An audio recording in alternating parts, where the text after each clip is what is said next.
বাড়ি না গিয়ে সরাসরি থানায় জমা দিল ছোট্ট মেহেদি।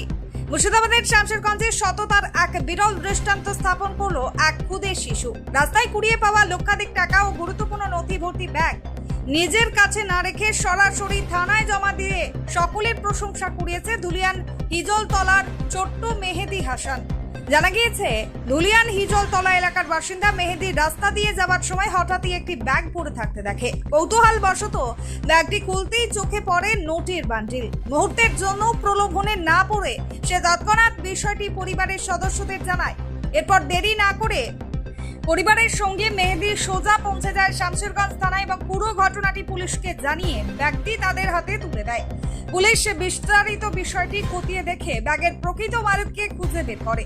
পরে থানায় ডেকে লক্ষাধিক টাকা, ব্যাংকের পাসবই সহ সমস্ত নথি যথাযথভাবে মালিকের হাতে ফিরিয়ে দেওয়া হয়। খুদে মেহেদির এই সততার ঘটনা ছড়িয়ে পড়তেই শামশেরগঞ্জ ও ধুলিয়ান এলাকায় তাকে ঘিরে শুরু হয়েছে প্রশংসার ঝড়। অনেকেই বলছেন, এই ছোট্ট শিশুই প্রমাণ করে দিল সততা এখনো সমাজে বেঁচে আছে।